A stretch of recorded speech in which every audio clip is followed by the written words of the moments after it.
Hello everybody, welcome back out on location.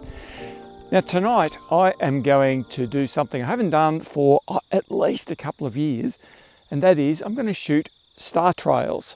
Now tonight I've got two different methods of shooting star trails. I'm going to demonstrate both of those and we'll just see how I go. So I've come to this little laneway here because I want to use a hay bale over there just on the side of the road in the paddock there as my foreground for one of my star trails. So I'm going to set that one up here and I'll go through the settings and my mindset, how I'm thinking about actually producing that. So it's a pretty good night. The only thing that's a bit of a worry, although it doesn't look to be too bad, is that we've had a whole heap of bushfires nowhere near here, but you know, probably about 100 kilometres away or so, a bit further than that, and the smoke comes across and it does tend to somewhat blot out some of the stars, but it's looking better now than it did a couple of days ago. So first things first, let's have a look at this location because I'm going to move to another one later on. So we'll get started here and see how that sets up. So here at this location, I'm going to be shooting with this is the Nikon Z6 Mark II, standard camera, not Astro modified, and it's fitted with the 14 to 24 f2.8 lens. And the reason I'm going to use this lens is because I want a pretty wide angle, so I'll probably set this to 14 millimeters. Going to put it pretty close to that hay bale over there and quite low down, facing up. And I'm going to be facing towards the south, so I will get the circumpolar star trails, the round circles like so. So I think the best thing I can do is set it up, show you exactly what I've got in mind, work out my settings, and we'll go from there.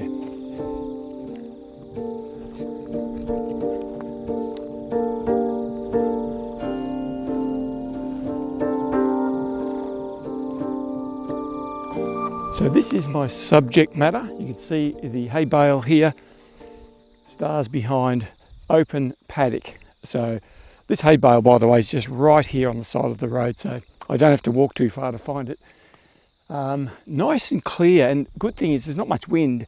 So here's my camera on a low tripod, and my plan is to put this camera just about here facing across that way. The first thing, doesn't matter what type of photography you do, the first thing to consider is always composition. So I've got to work out the angles that I want. Now, with something like this, I'm always going to choose what I would call a 3/4 angle. So that is where I'm getting some of the side of the hay bale and also some of the front. Now my plan here is to shoot probably a couple of hours of star trails, and there'll be a fair bit of movement in 2 hours. And then at the end of that, or maybe at the beginning, it really doesn't matter where, I'm just going to do a little bit of light painting on the foreground here, and then I'm going to blend that in. But basically I'm going to be shooting a couple of hours worth of star trails, and this is where it gets really interesting because there are many ways you can shoot star trails. I would hazard a guess and say that the majority of people who shoot star trails shoot anywhere between 15 and 30 second shutter speeds, and they just keep them going for as long as they want to shoot. And we can certainly do that, but I'm not going to do that with this particular occasion. I'm going to probably shoot 2-minute shutter speeds or thereabouts. So I'll just shoot as many as I need to. Now, you might ask the question, why would I just do 2 minutes rather than the 20 or 30 seconds? The main reason is this, and that is I don't have to take as many images. It's a bit easier to edit when you don't have as many images. Now, the downside, a lot of you are going to say, oh, you can't use it as a time lapse. That's true. I can't use it as a time lapse if I shoot 1 or 2 minute shutter speeds. Typically, if you shoot, maybe 15 or 20 second shutter speed, you can put it all together as a time lapse. No worries, you're right. So in this case, I'm not going to be shooting a time lapse. I'm simply going to be doing star trails. Now, there's a couple of considerations that I want to draw your attention to. Okay, so I've determined that this is where I'm going to be placing my camera, nice and low down. I'm probably about, 500 millimeters off the ground. Now I'm pretty close to that hay bale, and that's deliberate. Remember, I'm at 14 millimeter focal length, So, and I've focused on the front of the hay bale. It's only, I reckon, 2 meters away from the camera. That has two things. Firstly, it makes the hay bale nice and sharp. Secondly, it slightly throws the stars out of focus. Now, sometimes when you're shooting star trails, you want to make the stars a little bit bigger or bloatier. It just gives them a little bit more dynamics in the scene. So I've chosen my settings at 120-second shutter speed, that's 2 minutes, at f2.8, at ISO 800. I just did a test shot and that looks pretty good. It's not blowing out. One of the things you've got to be really mindful of when you're shooting star trails, you don't want to blow out your stars because the stars have colour, and so you want to maintain as much of that colour as you possibly can. So as the stars move around, you notice that, you know, some of them are yellow, some are blue, some are white, there's all sorts of red, there's all sorts of colours up there. So I'm trying to maintain that, but I still want to capture enough light. But I've looked at my histogram, it's way over to the left, so I'm not overexposing. So anyway, I'm just going to set my intervalometer here, and I'm going to attempt to put just 1 second interval between each of those exposures. I'm going to do it via the internal intervalometer in this camera. This is a Nikon Z6 Mark II. It has a great internal intervalometer, and I'll get that set up, and I'll come back to you. We're going to go to our next location and shoot another one. Get this one going first.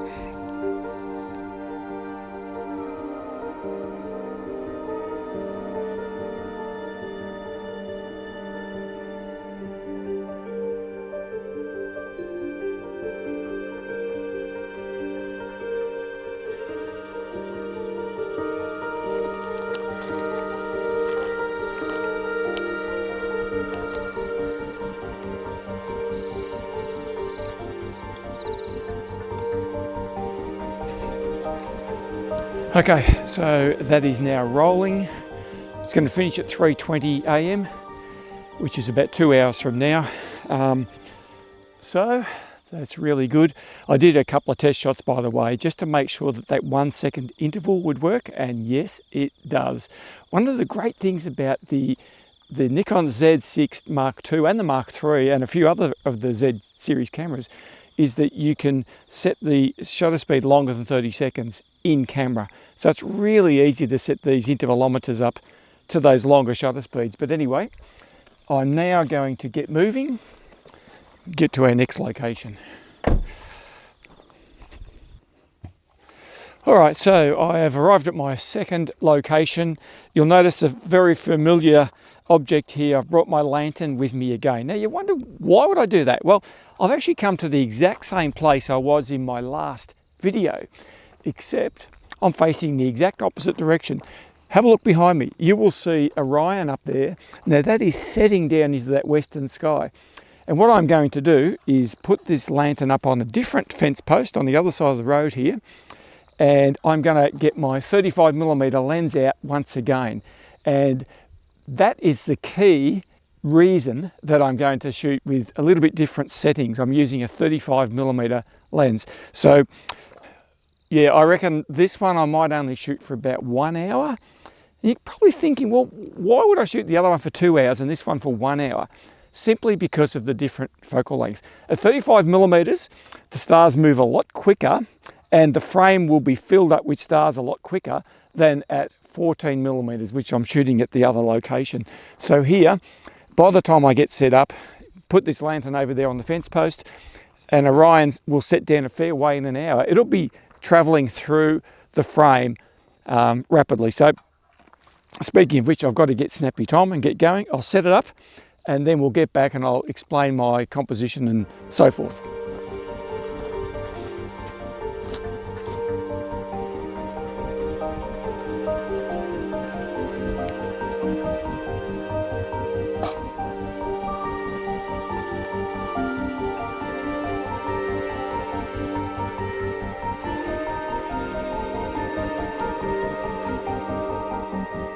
So here we are, lantern on the post, camera which is probably about, I'm guessing about 900mm off the plane of where the post is. It's lower down. Remember I talked about this in my last video, how I want to separate the background horizon. So I need to get the camera down a bit lower to elevate my subject, in this case the fence post and the lantern above that. Orion's back there, it's setting pretty quickly, so I've got to get going. But as I said, I'm using the Nikon Z6 Mark III, 35mm f1.8. I'm shooting this pretty much wide open, probably at f1.8, maybe f2. I'll see how I go there. It's going to be a 10-second shutter speed, ISO 2500. So I'm shooting short at shutter speeds with this one, as opposed to the previous video where I was shooting 2-minute shutter speeds. As I said, there's a lot quicker movement with the 35mm. So I'm just going to set that up now and get into it. Well, I've got that all running over there and I'm back to the car. I'm feeling really like I need a cuppa, so I'm going to jump in the car and relax for the next hour or so. It's going to take, well, this one's going to take an hour. So by the time this one finishes, I'm going to be close to going back to the other one, which is, yeah, should be pretty right. So I can just chill out. That's one of the advantages of doing star trails. You can just chill out. You just got to hands off the camera for a while. So anyway, let's get into that.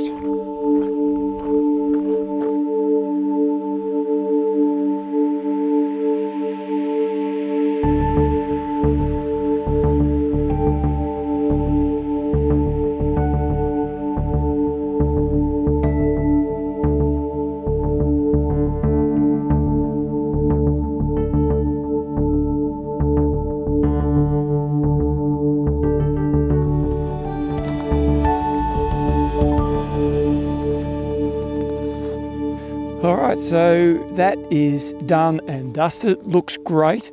Now, I took about 600 images, 10-second shutter speeds, f1.8, ISO 2500. And then I came, just at the end there, when it was finished, I came and took a couple of shots. I stopped down the aperture a bit, just to light the lantern here on the post. So I stopped it down to about f4, f5 and cross-lit. One light over there, one light there.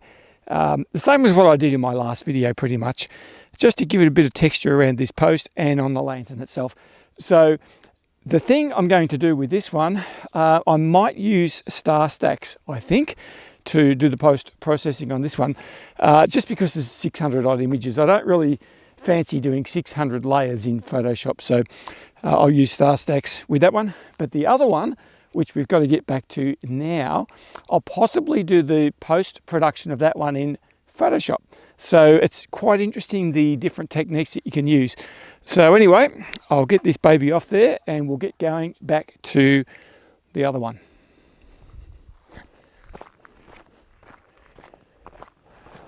All right, so I'm back at this camera. It's really wet. So, oh, you wouldn't read about it. I mean, it's the middle of summer here, quite warm, but this is fogged over. But I think I got most of these images pretty clean, so I'm not too worried about the fog. So I've just done a couple of light painted foreground shots. I stopped it down to f5.6 for that. Still focused onto the hay bale here. So remember when I took these images, the background is slightly out of focus because I was shooting those at f2.8. I'm very close. And I want that because I want to make those star trails a little bit thicker and wider. So I'm going to have a look at these in Photoshop and just see what I can do with those, blend the foreground together. And I reckon these will come out pretty well. As you can see here, we selected all of the images in the Lightroom timeline, and you can see the adjustments that have been made there, a little bit of exposure, whites, highlights, vibrance, etc. Then these have all been exported into Photoshop. You can see all the layers there in Photoshop. That's what they look like, and I've applied the lighten blend mode on the star trails. Now down the bottom you can see the foreground layers, which I've grouped. So there's about 4 there, foreground layers, and then I've also applied the lighten blend mode to those, and you can see pretty much what the whole image looks like. But you can see there the star trails have some gaps or steps in between each exposure, even though there was only 1 second between. I've applied some layer masking there to help take out some aeroplane trails, etc. So what I did, I applied a couple of filters to alleviate the gap. Now there's a number of ways you can do that, but the way that I chose was to use the oil paint filter. So to access the oil paint filter, you go into the filter menu, down to stylize, and then across to oil paint. Then you push the sliders across to your taste, and everybody will have a different taste. Click OK on that, and you'll see they blur and they have that sort of, wow, it's an oil paint effect. But it looks pretty good. So it certainly does help to alleviate the gaps in the star trails. And so you can see there what the final result here in Photoshop.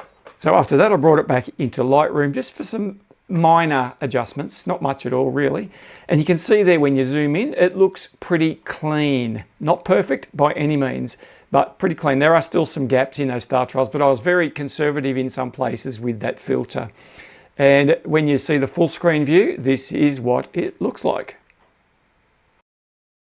Now I decided to also try these images in the free program called StarStax, and that's a very effective program for doing star trails. It's actually free. Now to do that, I had to create TIFF files. You can use JPEGs, but I prefer to use TIFF, so you can see them there.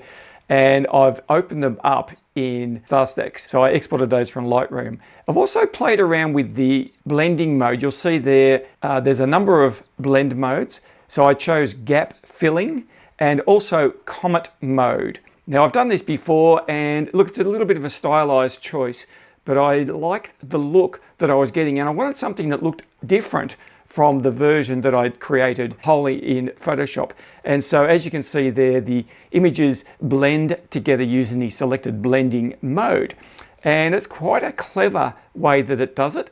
And it goes down all of those files. It takes a little while because they're all TIFF files, quite large file sizes. But as it gets towards the end, you will see that it does a pretty good job of making this into a very creative star trail image. Now, one thing about StarStax is it doesn't blend foregrounds very well. So I've brought all of those images into Photoshop. You can see the bottom layer here is the StarStax, and then I've enabled foreground layers, as you can see there, and come up with this blended together image with the StarStax background and the foreground blended using the light and blend mode in Photoshop. And once again, I've brought that back into Lightroom just to finish it off. And you can see there the detail is quite amazing. Foreground looks absolutely fantastic. Those comet star trails look very ethereal. There are some gaps, so I didn't use the oil paint method with this, but I really do like the end result of this image.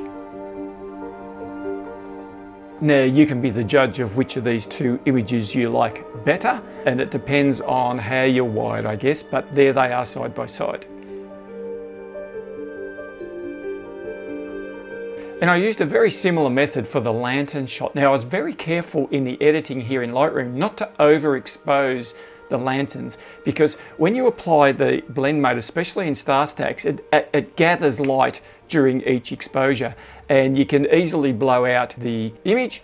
I didn't use every single image because what happened was when I was getting towards the end of this stack, so I shot about 600 of them, I ended up, the constellation had gone down off the side of the image. Now I shot this in a portrait orientation because I wanted to get more of the fence and post and the lantern. So you can see what's happened there. It's fallen off the edge, so I didn't need to use that, but I did shoot a few foreground shots here, as you can see, of the fence with a little bit of light painting on there. Nothing very dramatic really about that, but it looks pretty good, and I just blended those together in Photoshop, the same methodology that I showed you before, and I ended up with this image. I also selected one frame from the stars background, applied that to a couple of foreground images, and got this shot as well, which I pretty like this. I love the out of focus bokeh look and lantern and the fence post. Well, you can't beat those, can you?